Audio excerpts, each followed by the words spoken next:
Welcome back, ladies and gentlemen, to CLG versus Phoenix 1, a best of 3 that is going to be going the full distance today here in the Battle Arena. Phoenix 1 had an awesome game number 1, CLG had an equally awesome game number 2, and now we're heading into what is sure to be a phenomenal game number 3. Absolutely, and I think a lot of this is junglers and top laners and who gets priority, because honestly, it's a team game when you're jungling. It's definitely a team game. Everybody has to cover you. You have to actually find the enemy jungle, and I think Smithy on Graves, you definitely saw that he was able to actually use a lot of what the pressure that his team was getting. Aphromoo roaming up, getting the kill early on. So a big beneficiary in the way that the game was going. And you know, we originally just used it to kind of frame a conversation about the goofy rejuvenation beads, but Darshan on Shen, he had a much better game in game number 2. He didn't have to sell the beads, and he didn't have to take anybody's crap either. He had an awesome game where he was just unkillable. Yeah, and he did a really good job, and I think that it came down to those matchups and like how they were played early, and the fact that he also abused the Shen globals. That's what we were looking for, the aggressive plays, not the defensive plays, the ones where they're pulling the trigger. They get a slight advantage. They get flashes out of bottom lane. Go back, have somebody dive. You're going to get in there, and I think that that's what they were doing, and it was quite effective. So I personally want to see carry top laners from Zig. I think that if he pulls something like the Rumble out, then that's going to be really good for Phoenix 1. If they're able to actually have a carry up there, sure. I feel like, tanks are much easier to execute on and play with your team around, but I do think that Zig is a good carry top lane player, and it can give him that X factor in matchups where Darshan can't go even on tanks or be a little bit ahead because they're playing tank on tank. I do think that the carry could give them that edge up, like I said. Now into champion select for game number 3. We're going to see that prioritization, that targeting against Meteos again with the Olaf. They're saying the difference between game number 1 and game 2 was super extreme. Night and day. Let's keep that going again. Let's get rid of that. LeBlanc also going to be banned away by CLG, while the support focus is the name of the game for P1. Yeah, literally just completely polar opposites in terms of the performance of having Olaf, not having Olaf. And there's the Shen ban from Phoenix 1. So Varus on the table. Still have Graves is up. Graves gets by. Phoenix 1 not going to be banning that one away at all. Varus does get taken off the table by CLG, so we'll have to see what P1 wants to decide to do here. Camille was left available. That gets hovered for a split second, but Ashe is ultimately pick number 1. Over the Jhin as well, so they go for it again. It's what they had first picked back in game 1, but the Elise that Counterlogic Gaming had banned in the last 2 games makes it through, so they were already throwing a ban at Meteos' Elise, and now it'll be back and an option for him, as well as the Graves and Rengar still on the table too. So we'll see what these junglers go for, whether it's comfort or a little bit more meta. Based on the performances of game 1 and 2, I feel like Rengar is bad luck at this point because both junglers have had a very unhappy performance on that champion so far this evening. Darshan and the rest of CLG going to be picking up that Elise for Smithy. So we'll be seeing that in the jungle this time out of him. Hopefully for their sakes, it's more like his Graves than it is like his Rengar. It does have a lot of playmaking potential. We know Elise as a capable duelist, a capable ganker, capable of pretty much everything, but wants to get involved early. Yeah, you want to have that level 1 through, or 3 through 5 effect on the team, and you want to be able to snowball. And so we'll see if Smithy's able to do that. It had been previously banned twice by Counterlogic Gaming. Now they pick it up for fear of Meteos having that champion that he was so well known for back in the day, as well as Zac. Will it be the Rengar? It is the Rengar over the Graves here for Meteos. Okay. Gonna be picking that one up, deciding to try it again, saying, look, game 2, we got all the bad stuff out of the way. That was the one where the bad Rengar stuff happens. Now we've got nothing but good Rengar stuff coming down the pipe for Meteos in game number 3. He will be up against an Ezreal. So a bit of a slippery target to have to assassinate. It's hard to get onto. You would expect the Jhin to come through, but since there's been buffs to fervor of battle by about 2 seconds in the duration of the stacks, Ezreal, people who are Ezreal players really like playing Ezreal now because he feels a bit better than the Warlords users. Granted, he doesn't build lethality, but he's still very safe. Backline poke, and if they don't have a tank on Phoenix 1's side to soak up those Mystic shots, it becomes a really big deal. The poke can be so very effective. It's like you see Varus piercing arrows just absolutely shred people, and obviously a Mystic shot is not going to be as strong as a piercing arrow, but it's also coming through a lot more frequently. He can apply them pretty much at his leisure. We'll have to see if he's able to dial those in as the game goes on. Nami going to be picked up as the support for Phoenix 1, and the response from CLG is going to be Braum. Yeah, I'm noticing Afromu is going a little bit more for counters here as much as he can. The Bard into the, oh wow, the Talon, that's, okay. Took me back there. Counter Logic Gaming banned Talon. Counter Logic. Away from Zig and Ryu. It is a flex pick. Can be played top, can be played mid. I'll go back to what I was saying about Afromu. Bard with Ignite for the Soraka, but also in this matchup, also the Bard was also for ulting the Jhin, making sure he can't use it, use the Curtain Call. And here, it's for blocking the wave. It's for blocking and making sure that they can't engage as readily as they'd like to on Phoenix One's side. You can also get in the way of arrows very easily, too. The Ashe arrows coming out, you can block those. You block the Tidal Wave, like you said. Just a lot of denial potential. First ban in phase number 2 for Phoenix One is going to be Camille, so they don't want to have to possibly deal with that from CLG. They know what Darshan is capable of doing when he's playing a carry-style top laner. We saw previously this split him go absolutely off as Gangplank when he was against Phoenix One. So they're recognizing that carry potential and saying, no, not going to happen. Yeah, and Darshan, see if he goes for the carry with the Shen banned out. The Novelist still on the table. Maokai did get nerfed, but some people will still gravitate towards it and play it. Both these, and you mentioned it in game number 1, both these players have a lot of Maokai games. It is their most played champion. It's not an extreme difference for Zig. It's like 8 Maokai games, 5 games of the next closest thing. For Darshan, it's 13 Maokais and 4 Nautilus is the second closest. So he's a big Maokai player, but CLG is going to be picking up the Jace for themselves. See exactly how Phoenix One responds to this. Currently thinking about using that Orianna. Yeah, I think you go for the ball combo, the Orianna plus the Rengar. They jump in, get some Wombo in there. Always fun to mix up a little bit of Wombo with combo. Kled, though? Hey. Is this? Hey, okay. All right. Still gonna get the carry top laner. I mean, it's not the Kled, but I'll be satisfied with this. We'll take this Yordle instead. It's a Yordle riding a robot instead of riding a lizard. There's a big difference between them as well. So the Rumble, though, for Zig, I mean, he loves playing carries, and we've said it multiple times. He sees himself that way, and we'll see if that actually ends up being a good thing for Phoenix One in this game, because he has been having more and more carry performances. He bodied Impact in the top lane, to the point he had to get subbed out for Ray, and then it still didn't matter. And so we'll see here, because Phoenix One, they're running a composition that has a lot of engage, and a lot of ways that it's kind of like soft engage, but you add them together. The Nami Wave plus the Rumble Ultimate plus the Ashe Arrow plus the Rengar jumping in. You have all these ways to go forward, so if they get a lead, they can definitely push a lead, and it's a very good team at controlling Baron Pit and things like that. And look what they are up against. The last pick of the draft for CLG, Aurelion Sol. When he's not banned, he's coming in. This is going to be a lot of fun to see who pretty much the player for Aurelion Sol. This is going to be a lot of fun to watch. And it looks like it's a little bit of a change up there too, because Jace has been played more and more and more in the mid lane, to the point that it's almost like 70% played in the mid lane as opposed to top. It's expected now, so you do expect that Jace most likely to be played there.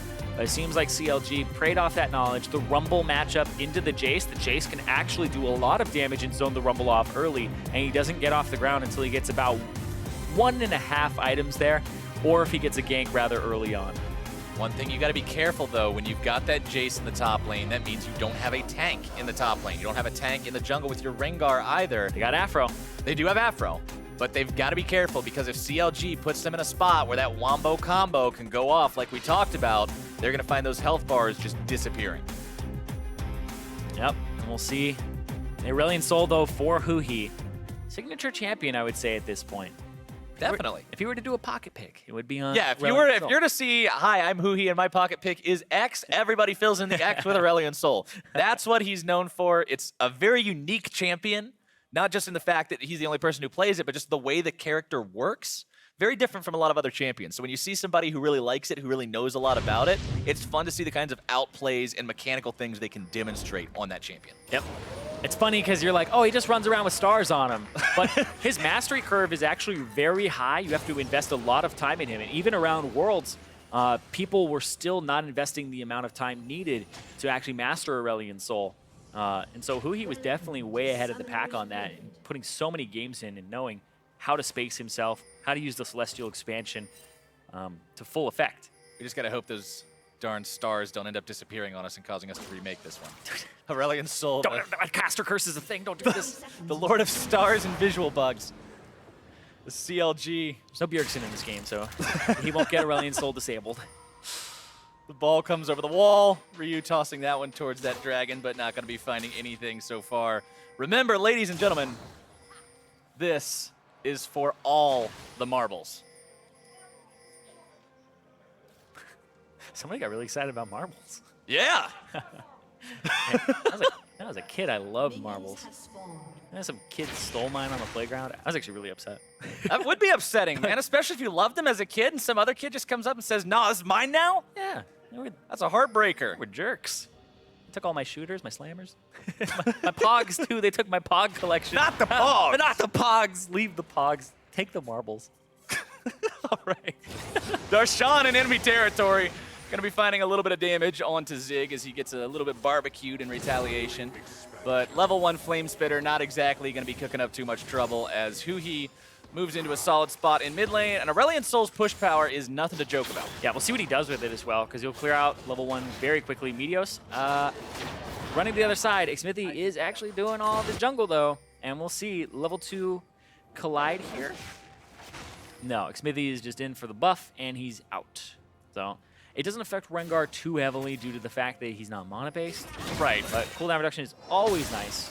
It's also nice to just get the golden experience from getting the buff as well. It sets you behind a little bit, not being able to have that as Huhi and Ryu just kind of going back and forth here. Like we already mentioned, Huhi's wave control potential on Aurelion Sol very early. You can shove it up, make Orianna just kind of stay on the back foot.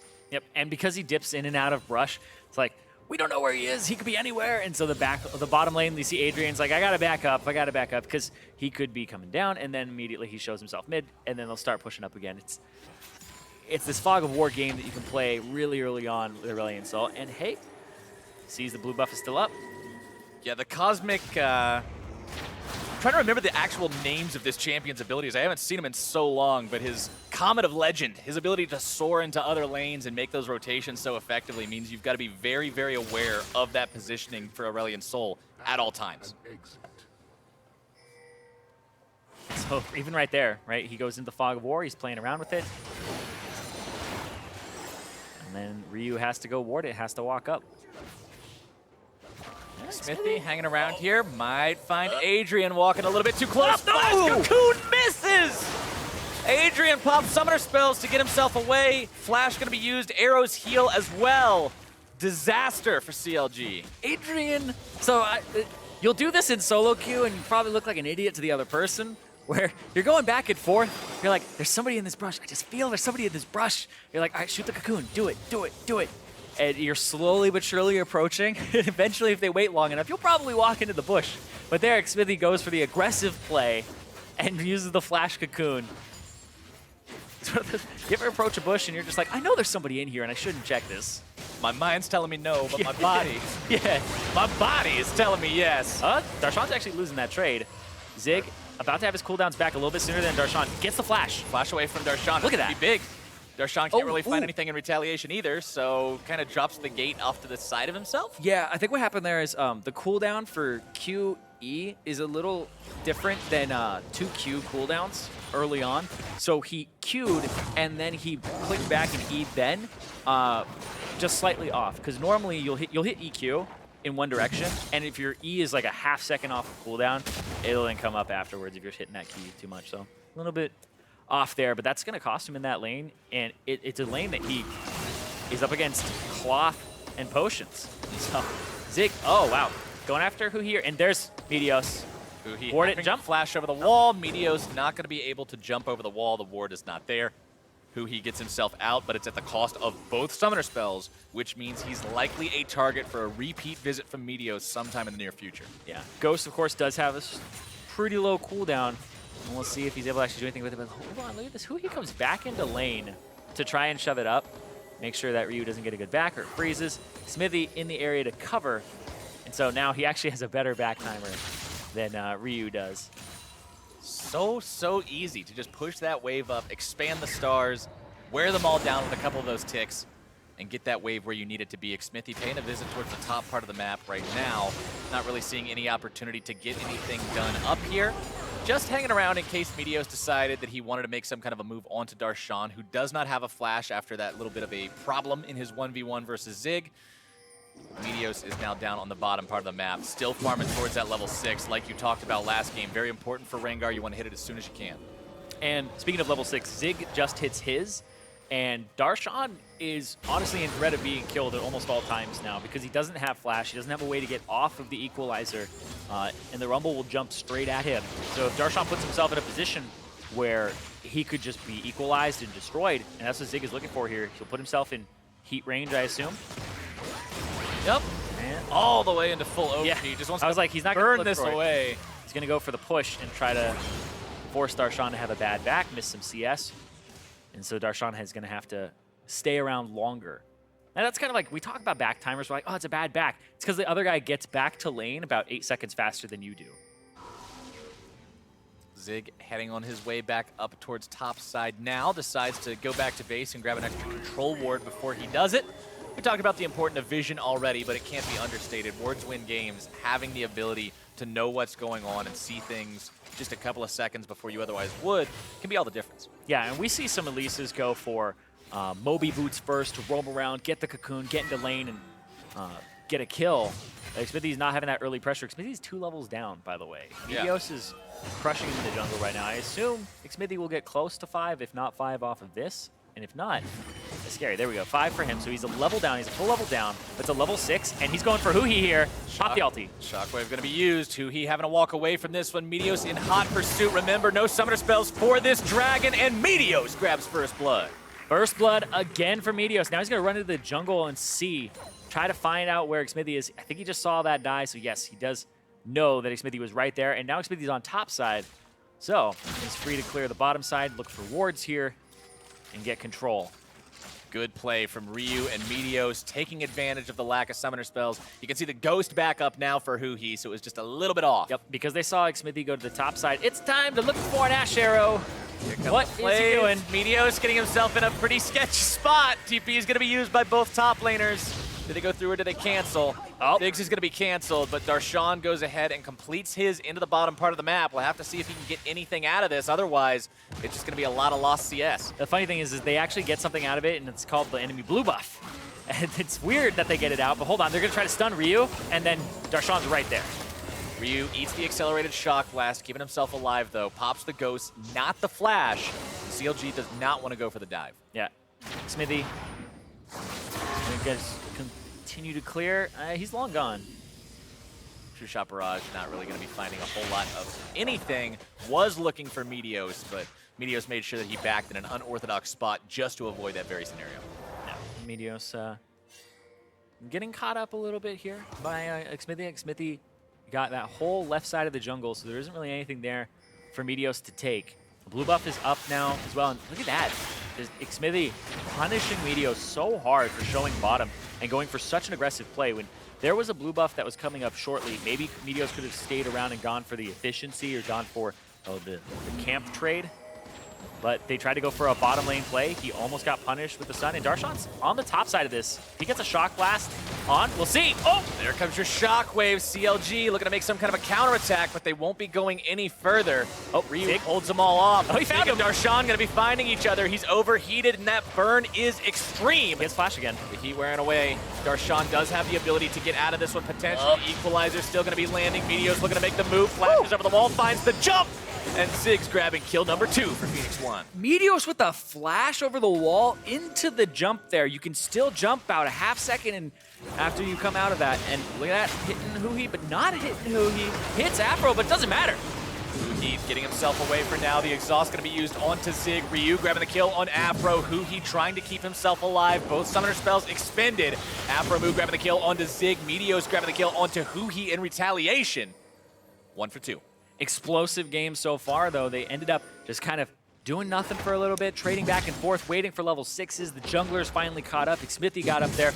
Then it's time for action. They go after Ryu. Great flash in the mid lane to avoid being killed, and then that made Darshan overextend. It's the right play for him to go and try to look for those kills, but then Zig was there. Zig with the perfect answer, the pickup there. Now he has both spell penetration items, and this was the continuation of the dive. After Darshan had died, Zig and Meteos were both on the back left side in the northern part of the map.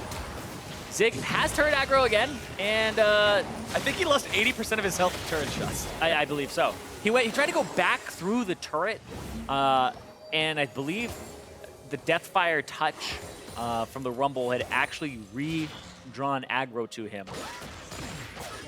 Never lucky. Yeah, the way that it works now, ever since the change in the preseason, is that the turret call for help, even if the enemy isn't in range of the turret that you're hitting, then it'll still target the person who's dealing damage to them.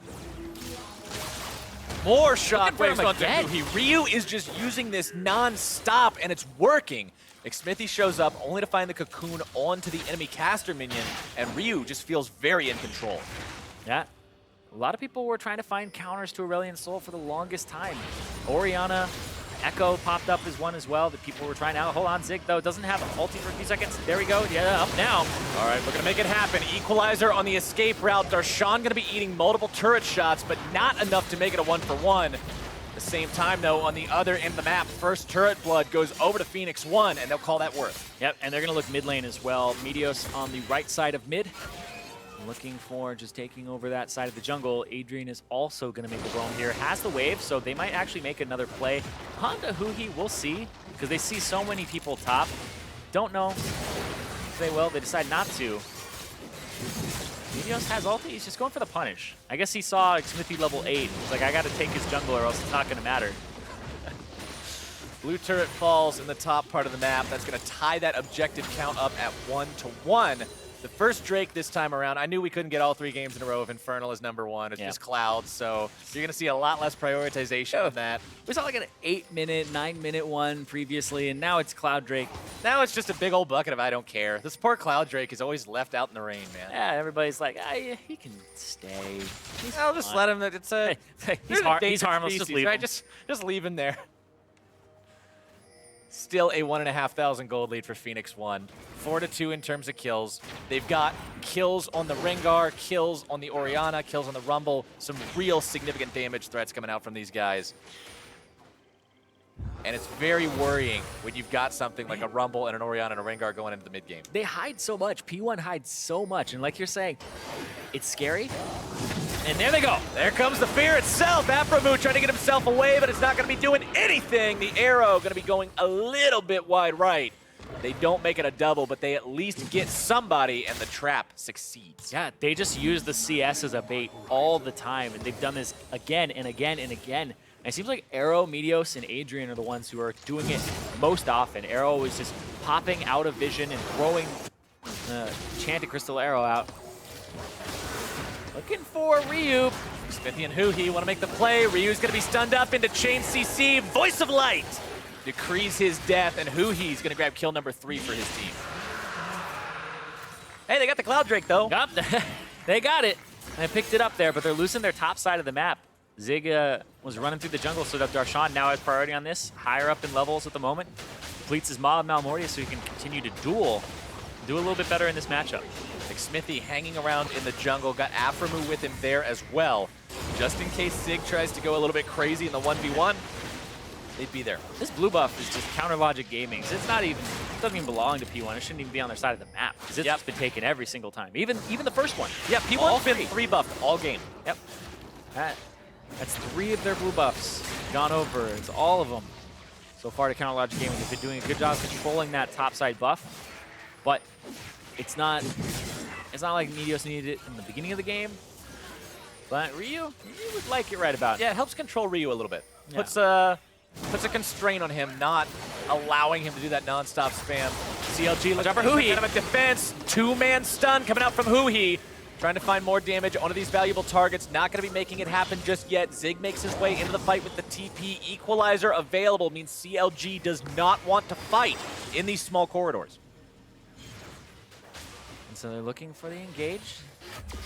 There's the arrow. Arrow comes out, finds its way onto Aphromoo. There comes so much Wombo with the combo. Zig grabbing the kill onto that one. Huhi going to be forced to flash away from the bubble. Accelerated shock blast finding its way onto Meteos. The Spiderling and the Mystic Shot take him very, very low, but he's not dead yet. And Phoenix1 make a 1-for-0. This is legitimately 5 ultimates to kill Aphromoo. Like, they wanted him dead. Yeah. They're like, why pull punches? I was like, Aframu's gonna die or Darshan's gonna die. And Aframu took the bullet for him. Very good stuff from Phoenix One, showing the power of the team working together like that. Stixxay now looking to make the moves onto Arrow. Darshan and who he want him to, and Stixxay grabs a kill credit. The voice of light would have been cutting him off no matter what. And now the push comes for CLG here in the mid lane, looking to take down this tier 1, get themselves an objective advantage in that department if they can. Adrian going to be tossing some bubbles at these guys, but to no avail.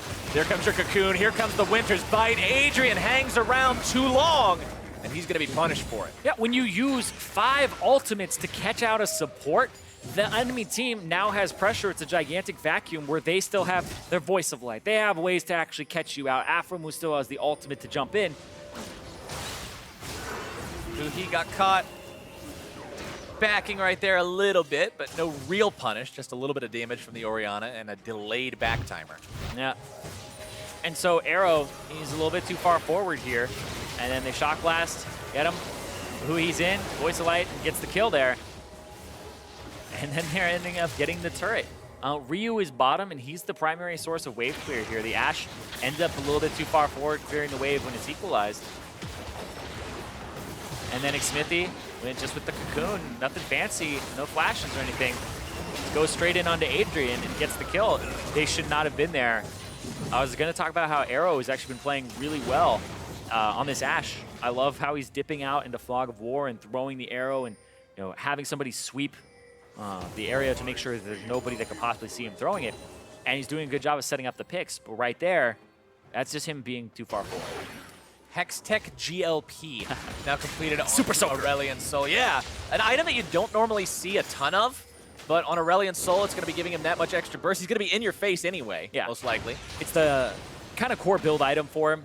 It keeps people at the right distance. It'll slow them down, keep them inside of your W. And it has all the stats you need. It's actually not too much worse than a fully stacked Rod of Ages. It's some instant gratification, some instant stats for you. Everything else in this game pretty much par for the course. The Leandry's on the Rumble, the Warrior on the Rengar, going for that Black Cleaver next, wanting to make sure he gets down that additional armor penetration onto whichever target he jumps into. Also going to be helping out Arrow with that. Mana Moon stacking up for Ezreal. Stixxay currently has that at about 530 out of 750, so it's going to be done in the first half of the 20-minute area of that clock, so he'll have the Mermana done at that point. He can do that much more damage with that bonus passive. Until then, they got to keep waiting on as the fight breaks down. Still looking to make something happen. Stixxay grabbing the kill onto Meteos. Arrow backing himself away. There comes the damage. Accelerated Shock Blast finds that one. Aframu having to jump back. Who he still wants more. Equalizer comes down from a long way away, grabbing the kill onto Aframu. Xmithy may be in some trouble here. Electro Harpoons and fires over the wall. Ryu grabbing the kill onto him. 2 for 2 when the dust settles. That's how you do it. When Spider's up against the wall, you just burn him. You throw an Orianna ball at him too, apparently. Kill with fire. But that ends up being rather good for CLG when they get pressure, but it does end up being a rather equal trade across the board. Yeah, it looks like they're trying the same old. They're trying to catch people out, and Aframu, he's just baiting here. Meteos comes too close. That's just one of the reasons that they really love having.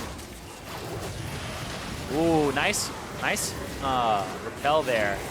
Shockwave actually hits nobody, and they love having this Aurelion Soul because who he can join these fights so quickly with his E. And Aframu gets picked up. And Xmithy gets picked up. And he's up against the wall. It takes him a little while, but they get him. Cook him. It was a 2 for 2. 8-7 game. The damage in that last team fight, a lot from Orianna. It's a missed Shockwave. A missed Shockwave. And a surprisingly low 78 from Rengar. Really surprising? Not the most damage in the world. A little bit more work. Hey, when the Nami does more. If he keeps that up, he's almost up to 25% of the damage that Nami did. Ah, what a god. The junglers, though, it's not all about them this game so far. Right. We talked about it. That's very different. The carry top laners came back in, and that play was started mostly off the back of the fact that CLG, they knew they could take it with Huhi coming in and roaming a little bit faster. Also, Darshan was going to get there quicker, too. Zig didn't have teleport. He was up on the top side of the map. Counterlogic Gaming are playing the macro game quite well. And now they're actually playing around the Infernal Drake. Ryu wouldn't be close to this, and Sig Really want to set this up. Sig walks just a little bit too close. The follow-up CC is not going to be there. They almost get what they're looking for. Now they're going to have to head back towards that Drake pit. With Zig hurt, this might be their opportunity to jump on this one. It is Infernal. Yeah, but he is going to get healed up by the Nami. I think that you still fight for this if you're Phoenix 1. P1's got the tools to make one hell of a team fight come out. Meteos jumping in on top of his opponents, finding a little bit of damage there onto Darshan. Yep, it's the ball delivery now on cooldown. The ultimate from Meteos. Try to get mid-pressure. Meteos eats a cocoon, but it's not really going to do a whole lot of anything. Adrian's heals doing a great job keeping P1 topped off, clearing out some of the wards in the pit. Now they've gained control over the area. CLG are the ones who have to respond to this. True Shot Barrage doesn't find anything at all. Both teams have now drawn a line with this Infernal Drake between one another.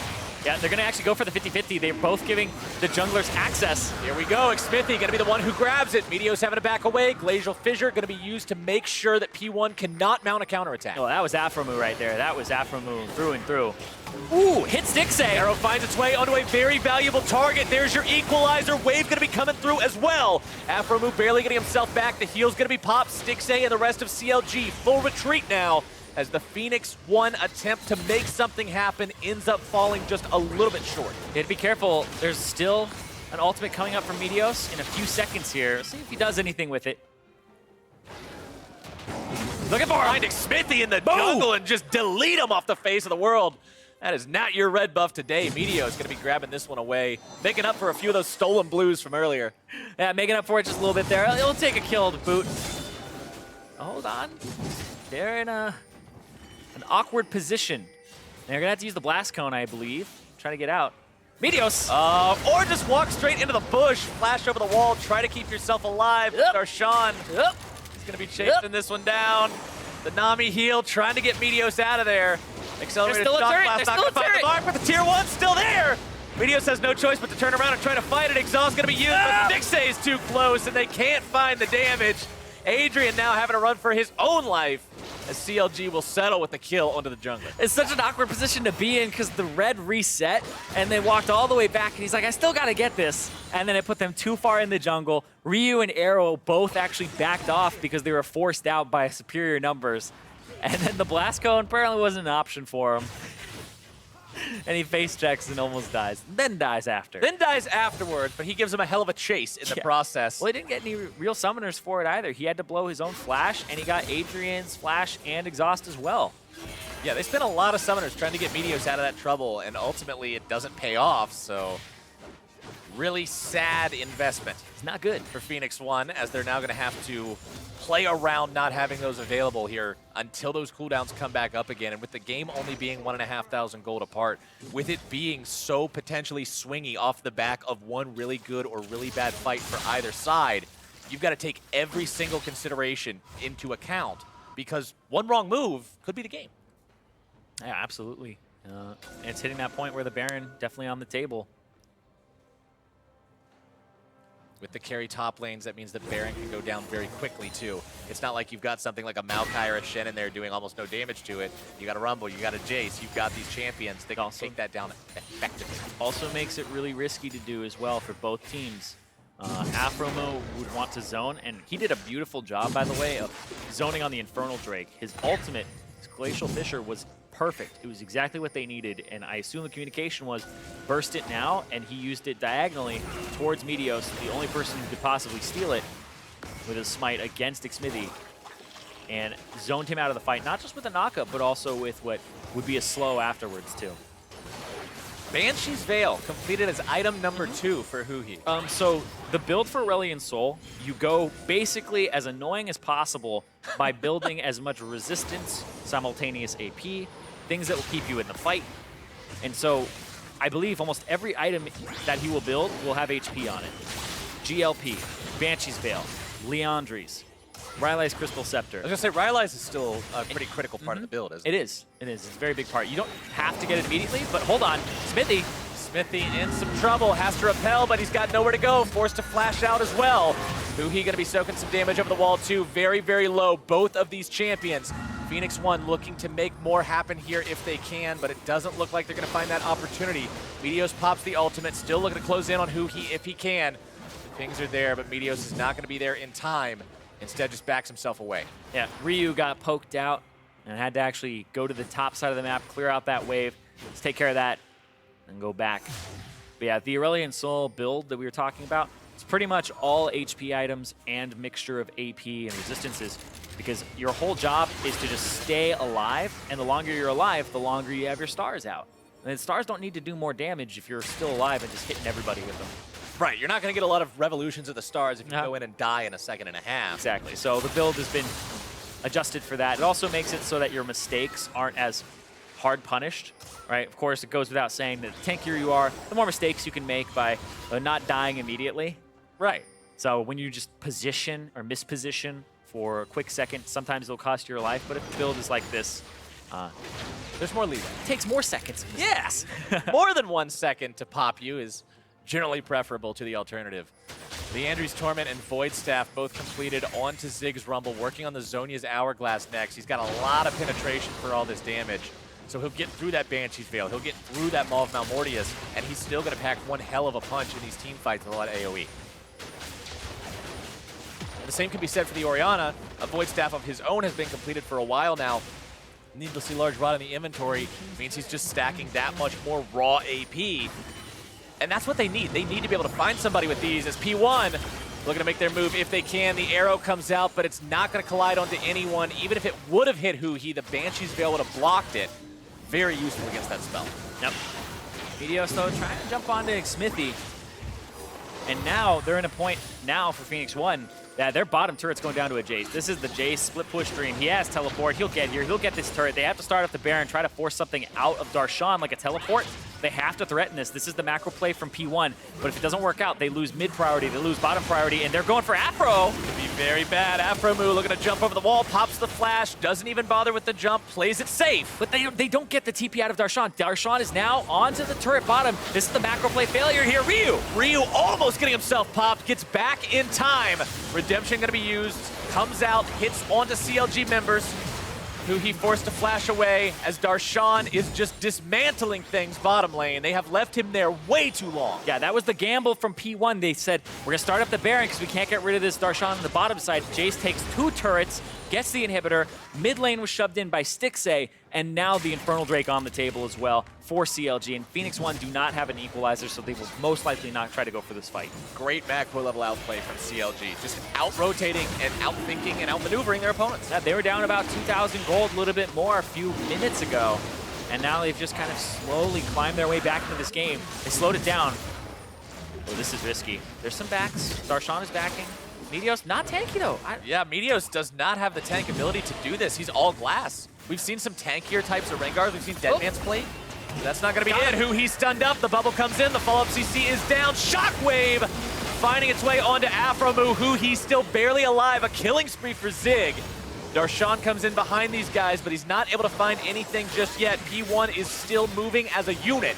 They've got a 5 versus 4 for the next 25 seconds. I don't know if they'll be able to use this, though. They got the TP out of Darshan, which is kind of what they want more than anything else. So now they have TP advantage on P1 side, pressure on Counter Logic Gaming to play around Baron, and now Zig can go bottom, know that he's not matched by Darshan, and Darshan is probably going to have to actually group up and try to force something with CLG to get Zig to answer.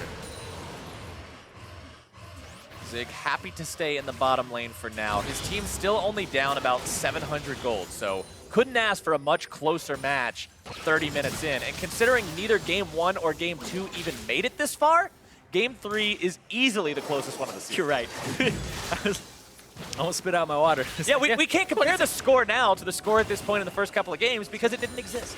That's true. It was just completely dominant performances. It was not a 10-8 in kills. It was not a 2-5 in turrets for CLG. CLG definitely up there. That means there's more comparable in a lot of metrics. There's a lot of standing gold on this map. If P1 gets the opportunity to take down some of those CLG turrets, they're going to find themselves building a lead very rapidly. But the question is can you get yourself in a spot where you can out-rotate CLG, get to those turrets, and make those kinds of plays? That's what P1 has to figure out how to do, well, and that's what CLG's been beating them at. So what CLG have going for them is it's much easier for a Jace to split push threaten turrets. Rumble, not so much. He's a big team fighter, would have to rely on the teleport to get in if he was going to split. And now they're at kind of the mercy.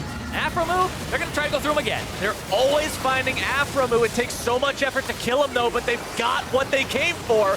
Who he going to be target number 2? That's a big one. That's the one you can walk away feeling good about. Stixxay going to be walking right into it. A little bit more damage will find him. Another volley would do it, but he flashes away to stay alive. But with him that low, Baron is what P1 is looking for. Yeah, Darshan's going to try to do what he can. Mio's going to go around the back of the pit. I assume he kills the blast cone as well. Or not. P1 just kind of waiting. They're baiting. They're trying to get more out of this. Seeing if they can maybe get Xmithy to walk a little bit too close. Darshan as well. Arrow attacking, firing the hawk shot back. Darshan going to get away from the volley. They're trying to find him. The flash going to be used. Meteo's still looking to make this one happen if he can. Xmithy running towards enemy lines. That's not where you want to see him. Goes into repel mode, tries to land on the chickens, getting himself away for now. Adrian still in hot pursuit. Exhaust going to be used, and the spider gets squished. Meteo's grabbing the kill. But now they're coming back. CLG might be in a spot where they could potentially do something. Another arrow. They're going to be using the TP. Arrow onto Afromu. P1 still looking to fight this, but Stixxay is able to find the damage. Darshan going to be dropping next. Who he's got that star.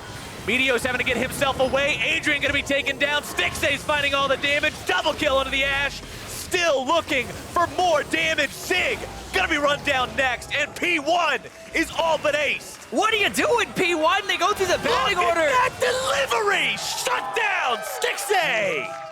Meteos a little early with the W there. Doesn't get out of the CC. Still gets picked up by Stixxay. And man, what was P1 doing? They went through the batting order and they're like, nah, screw Baron. We want these 2 kills. That was a weird shot call there. They were just too afraid of Darshan and Xmithy killing this medium to high HP team. They just really didn't want to do the Baron. They had blue buff on Ryu. He had the resources to deal damage. They just don't have a tank, and I guess that's what's scaring P1 off of doing the Baron. They get the kill, and then they jump in and look at that. Counter Logic Gaming in the bottom left-hand screen are on it. And this is great because Zig comes in. He doesn't have Equalizer back yet. He's running straight through. Who he gets here so quickly. They aren't expecting this. The star comes through. Now they all have to dodge away. Arrow now has to walk towards Hui because he's pinched in by Stixxay. And now Hui with the ghost, able to chase them down, keep his distance. And this is so perfect right here. This star gets out of range of him at just the right time. Cool guys don't look at explosions. No, they just pass it off, give Stixxay the kill, and walk away. That was so well done by CLG. They got the Baron, like you just mentioned, while we were watching the replay. CLG was able to pick it up. So now with a 2K gold lead, and off the back of that awesome fight, they're in the driver's seat. Yep, and the Rylai's Crystal Scepter's completed for Hui. So now, very tanky, a lot of damage here, but Stixxay picked up a lot of those kills. 6-0 and 3 has been playing so well. We're talking about him and Arrow, number 1 and 2 for 80 carries statistically right now. And we'll see if he finds that consistent stride for him, because Stixxay, he had a crazy performance at the Mid-Season Invitational last year, and then it was just inconsistency back and forth. He's hit a bit of a stride this split. Question is, can he keep it up? Seems to be on one in this game right now. Xmithy going to be taken low, repels up to stay alive, but his Guardian Angel is going to be popped. He's in a spot where his team can protect him for now, but Meteos is able to grab the burst. There comes the damage over the wall. Shockwave, one of the carries. Stixxay and Darshan able to grab the kill onto Meteos. Sig to the side. Stixxay cashing in again. Afromu going to be killed by Arrow, who's now stunned up. The damage comes through, but he's not going to be going down. Hui commits suicide. Darshan's looking for more. Arrow's going to be killed. One left on both sides. The showdown that may decide the fight. Stixxay looking to back away with the Baron-empowered recall. Arcane shift over the wall. Trying to find some opportunity here. Going for inhib. He's vamping up off of the minions. The red buff keeping him healthy. He's going to grab this inhibitor, keep himself alive. Ryu still looking to chase it down. Arcane shift not up just yet. One more second. Getting himself back, has to continue kiting with those mystic shots. And Stixxay is one smooth criminal, man. He takes that inhibitor and he gets away with it. Oh, that was beautifully played by Stixxay there. uses the red buff that he had just picked up to actually regen, waits, bides his time, and it plays it so well. Here, though, we're looking for some great shockwaves from Ryu. That's what they're looking for. Meteos jumps in, kills Xmithie, gets out. Stixxay now shockwaved in, not right on top of the equalizer, but not burning. Then Meteos jumps in, gets blown up. Zig is on the left side trying to contest. It's not working out for him. Arrow on the right doesn't have a front line, so it's so hard to actually approach this fight. But then right here, he just gets so much life back, gets the crit, takes down Huhi. Darshan jumps forward, he doesn't kill Arrow, but it's still then enough to kill him back. And triple kill goes over to the AD carry of Phoenix1. And then we all know the rest. And like last time that we saw a really cool replay, during that really cool replay, CLG took another neutral objective. They grabbed the Mountain Drake. Just another notch in their belt for ways that they are ahead in this game, but it's still only 2K apart. 36 minutes in, Baron buff still with a little bit of time left for this Ezreal. Yeah, comes down to execution, comes down to where's that equalizer, where is that ultimate from Ryu, where is that shockwave? Because they can wombo and they can combo and they can rock your world, so CLG have to make sure that they are conscious of that. They've been avoiding it so well so far. Aphromoo has been the primary target for B1. With 8 deaths. Like, that's not really what you want to see your primary target as. I mean, he's got 8 deaths, right? So they're doing their job. If your job is to kill Aphromoo, a mission accomplished for P1. But CLG are doing a great job of winning the game right now. Problem is, you got this Ezreal that's 8-0. Looking for a flank. A much bigger threat. Meteos looking for a chance to come in off to the side. CLG gets a whiff of what's happening, decides to maybe cut him off here. Star gonna be thrown out, doesn't really find anything with it just yet. Meteos not gonna get his chance to run in there. Ultimate wears off. Huhi looking to make the dive here. Comes in behind Meteos, drops the stun. Meteos does not have the resources to cleanse that CC. The equalizer's gonna be dropped next. Aphromoo looking to soak the turret, provide that tankiness to keep Huhi alive. Ryu's gonna be cut down. Stixxay grabbing the damage. Aphromu's gonna be shut down by Zig, but Darshan has the revenge kill. 4 for 1 for CLG. Stixxay and Huhi completely in sync there, playing so well this game. Huhi has such a mastery of this champion, the zoning potential, using it to its fullest. Honestly, they're going to end the game here. They're going to try to plow right through Arrow, who's desperately trying to clear out this minion. Arrow is 1v4 for the next 20 seconds. There is no way to defend. And ladies and gentlemen, in game number 3, 38 minutes in, CLG has earned their win over Phoenix1. And that's going to be CLG 2-0 as a tiebreaker. What a phenomenal spot to be in, and you couldn't have said that you wanted a better game for game number 3. After the performances in 1 and 2, after the completely one-sided nature of both of those games, this third one was a battle. Exactly. Goes the full distance, goes the 3, and now CounterLogic Gaming, same game record, same match record as Phoenix1, but they do have the 2-0 head-to-head. They don't have to worry too much about Phoenix1 in the standings competing, but this is CLG on an upswing. Huhi looks like he's in here. Looks like Stixxay as well. And that was what we were talking about going into this series. Last week, both teams 2-0 coming, well, not last week, 2 weeks ago. Both teams 2-0 because we had our off week, but now going into the second half of Spring Split, one of them would get to continue that momentum, and for the other one, the dream hits a little bit of a hiccup, a road bump. And that's Phoenix1 right now because CLG is still feeling good. And you wouldn't think so after that first game. The most dominant 15, 20, and almost 25 minutes that we've had in the NALCS 2017 Spring Split. And you think that that would be crushing. They come back, they fire back. Game 2, completely the opposite.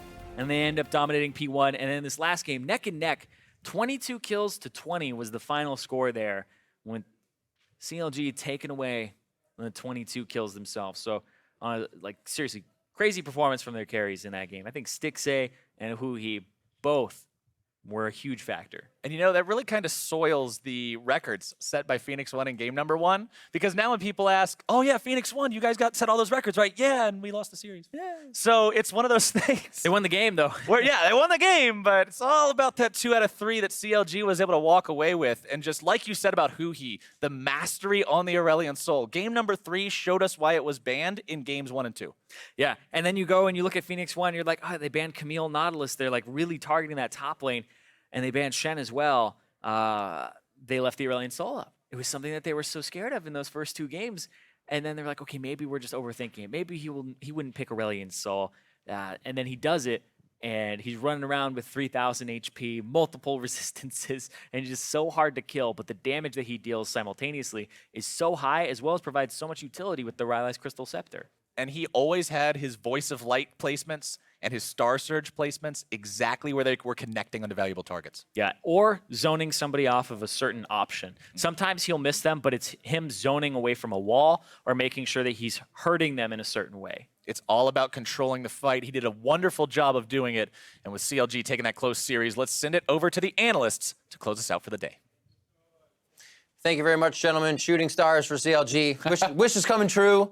And wins coming through as well. It's a good week for them. They have TSM next, I believe, coming up. I'm not going to say Sunday, but I'm not sure. So coming up for the rest of the 2 days. So it's going to be a tough one for them. Nice to get a win here. And the change they made coming into Game 3 really seemed like it felt good for them throughout the whole play. I mean, the ball is rolling for them 2-0 week last week. Yeah. They get another win here. That's 3 in a row at least. I'm not sure if they won actually the last one the previous week too. But I think this comp was pretty cool from CLG. And we can start there, talk a little bit about this.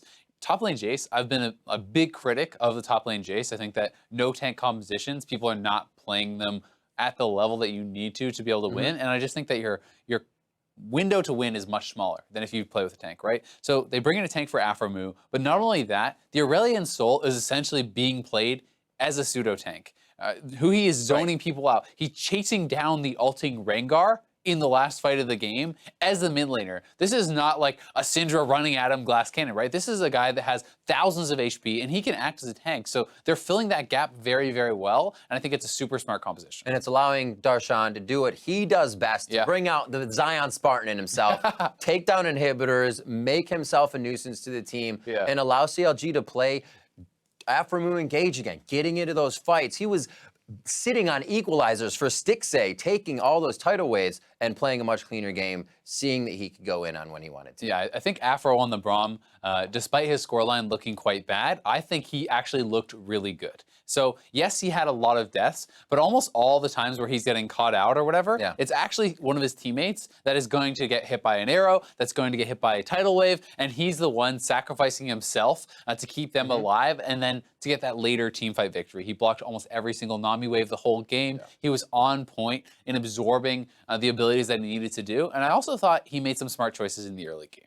The fact that exactly the fact that he went coin instead of the relic shield against Nami Ashe, which are going to poke you and punish you very heavily in the early game. They're going to push you in, and when you go for those relic shield stacks, they will harass you. So he goes the coin, he gets the ambient gold, and doesn't have to sacrifice his health to do it. And we have seen recently, as we talk about the bot lane, Stixxay's kind of resurgence of his cleanest penta ever seen by an Ezreal. Plays some Ezreal here again today, and he looks pretty clean on it. He's looking at the end of the game. Bang-esque. He's looking really good on the Ezreal. The Ezreal was clean, most definitely. I mean, he is such a good mechanical player. We have seen him at MSI famously. We have seen him in the NALCS dominating. And, you know, this was a bot lane matchup, the bot lane stream. Stixxay came out on top today. Yeah, I think there was the question there. Exceptionally good. You know, it's funny, we've mentioned it a number of times already, but the Piglet video talking about how 80 carries cannot carry the game. You can't actually do it. Well, there are a lot of arguments to be made against that, and here is one, right? Stixxay taking over a game on Ezreal, and guess what? He's not playing a CC champion. He's not playing a lethality champion. He's playing Fervor Ezreal, and he is crushing the game on it. And they're injecting that comfort back into a few other lanes, like you said. Jace back in the top lane, a carry for Darshan, and the tanks across the map otherwise. Counterlogic Gaming looking good coming out in this win, although it was still a little back and forth towards the end of the game where you would expect them to kind of close it out. It was a very close one, and Rengar 0-3 in this series, right? And not paying off, and I think that priorities do need to shift somewhat with this champion. It's not that it's not good, but it's not at the level that it used to be when you must pick it because it's so overpowered that the other team will get it and you will lose, right? Like Smithy did fine on Elise. You know, he didn't have an outstanding game, but he had pressure. Even when he got behind, he was still able to come back through some smart pathing and stuff. And I think we're seeing the trend as some of these super OP champions have been nerfed and toned down. I think the gap between, you know, the best champion and the like pretty good champions is not as big now. And that's why it's more important to play to your own strengths. Pick what works for you and don't just crumble and conform to the meta. Well, how much that's kind of a question. This is also a little ambiguous. How much can you go outside the meta? We've seen the Shaco come in, but teams also kind of go against that. How much can you kind of broaden that outside the meta? Can you just do anything towards the top lane? We see AD Cannons again come down to the back of the bot lane. I think you can do a lot, but it's dependent upon a lot of what your opponents do, right? So there's things that are situationally very good. If you want to talk about AD Cannon in the top lane, it was situationally good into these low damage tanks because you could build things like Wit's End, you could even get away with greedy Cull Starts and things like that. So it's situational, right? If you're gonna play Braum, is Braum meta right now? No, he's not, but guess what? He blocks Nami's tidal wave extremely well. That is something that matches up well with that. He can absorb the Ashe arrows, he can tank up the damage for his team. So it's contextual, right? If you have picks that you can do, it doesn't have to be meta for it to be very successful. Jace Top has not been successful in NA. This was very smart, alongside with Aurelion Sol, not really meta. Alongside with Braum, not really meta. You know, Elise, I think, is very strong, but still not maybe considered the S tier for a lot of people, lower tier than Rengar on a lot of people's lists. So I think it just shows that it's dependent on what your opponents do. All right, and as we do close out our chat for Counter Logic Gaming versus P1, honors of player of the game is going to go to Stixxay. Cannot forget the awesome play he just put up on Ezreal as we spoke. Really getting in some clean plays towards the end of the game that we saw. Still out mechanically playing, but really making the other team want to just engage. Stixxay pulls back, and they find themselves in a bad spot. Yeah, I mean, he's able to stay alive till all the Akila abilities are down, the shockwave's down, the Ashe arrow's down, and then he's able to go so aggressive and really have his mechanics shining through. He looked great. He's highest damage in the game. Even in a game with a Rumble, who traditionally smashes in those kind of numbers, I think he has a lot to be proud of from this game. All right, well, with day 1 here of week 6 in the books, let's take a look at the standings. Despite the loss, Phoenix 1 remain in 4th place. CLG and Immortals stay in 5th and 6th, respectively, while Team Liquid are looking to start a climb now, ending the day in 9th. We'll be back again tomorrow with more league action. Coverage kicks off with Echo Fox taking on Cloud9 on NALCS1. And then we have a rematch between storied rivals TSM and Counter Logic Gaming. So it is tomorrow on NALCS2. We have Moon and FlyQuest taking on Lyra and Team Envy, with Phoenix 1 versus Team Dignitas later in the day. I know it's a lot of info, but you're going to be here anyway, so you're going to take it in. Yeah, there's so many big matches there. Even FlyQuest going against Envy, they need to stop their losing streak. CLG looking to continue their success, and Echo Fox coming off a bad week, want to bounce back. So a lot of big storylines. Talk about FlyQuest. They can't get in a trap game. Fly C9 coming up once again. You never know. Be a good game. So now for myself, the casters, and the entire live broadcast crew, thank you for watching, and we'll see you tomorrow for more North America LCS. Good night.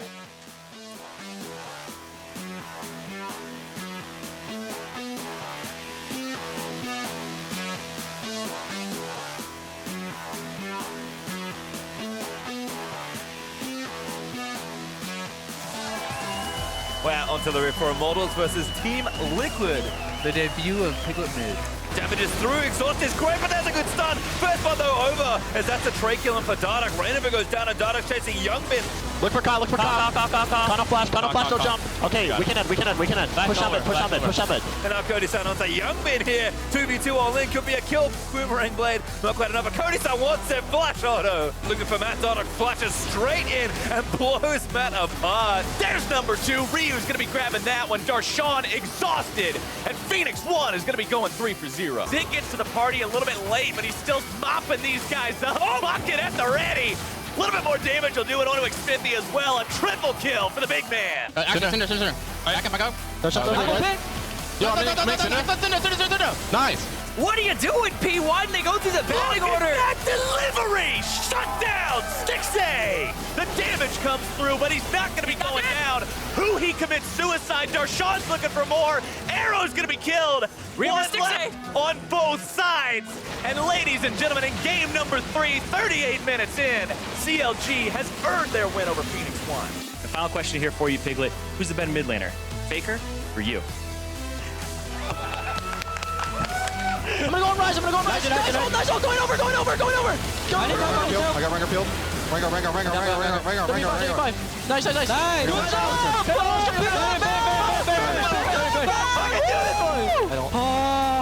We got 12, 1, and 8 on the Casio for Piglet.